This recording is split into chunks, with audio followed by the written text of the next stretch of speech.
मैं अबू आसिम आज़मी मालेगांव की जनता से मुखातिब हो रहा हूँ। मालेगांव में वही लोग रहते हैं जो 1857 की गदर में यूपी के मऊ, मुबारकपुर, आजमगढ़ छोड़कर मालेगांव में आए थे। मालेगांव एक माइनॉरिटी का इलाका है। मालेगांव में मजदूर उत्तर प्रदेश, बिहार, झारखंड और न जाने कहाँ से रोजी रोटी कमाते हैं।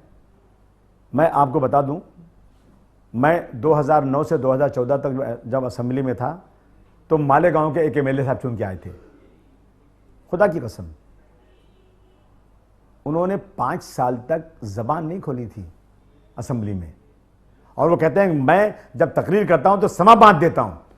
लेकिन क्या है कि मालेगांव के बारे में एक डिमांड नहीं किया आपने। और वो उस वक्त उनकी अपनी पार्टी थी। 2000 उसके बाद 2014 का इलेक्शन आया तो चले गए राष्ट्रवादी पार्टी में। अब राष्ट्रवादी कांग्रेस का अलायंस हो गया तो चले गए एमआईएम में। अब एमआईएम से इलेक्शन चुनाव लड़ रहे हैं। लेकिन भाइयों, मेरे सीने में भी दिल है, मैं भी गरीब मजदूरों के हक में खड़ा होना चाहता हूं। मैंने देखा था शेख आसिफ मालेगांव से पैदल मुंबई चल के आया था मुसलमानों के रिजर्वेशन के लिए।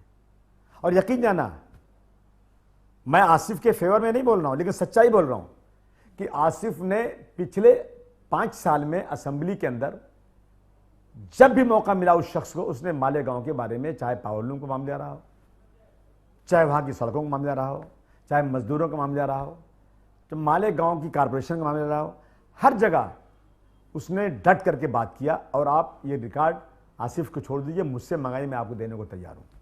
और आसिफ जैसा मेहनती लड़का अगर आज मालेगांव से चुनकर नहीं आएगा तो मुझे अफसोस होगा। हालांकि मेरी कांग्रेस से लड़ाई है, लेकिन मैं चाहता हूं कि मालेगांव से आसिफ जैसा संघर्षवादी, जो हमेशा इस चक्कर में रहता है कि असेंबली में कैसे खड़े होकर के मैं मालेगांव की फलाह बहबूदी के लिए कुछ अल्फाज बोलूं ताकि मालेगांव तरक्की की राह पर चला जाए, मैं आपसे गुजारिश कर रहा हूं मालेगांव वालों। तुम्हारा भाई अबू आसिम याद है तुमको, जब मालेगांव में ब्लास्ट हुआ था सरकार ने 1 लाख रुपया दिया था और मैं 50 लाख रुपया लेकर आया था और मालेगांव के लोगों के जख्म पर मरहम मुलायम सिंह यादव से रखवाया था। इसलिए तुमसे गुजारिश कर रहा है अबू आसिम आज कि तुम लोग गलती मत करना, किसी दुआ ताबीज करने वाले के चक्कर में मत फंसना।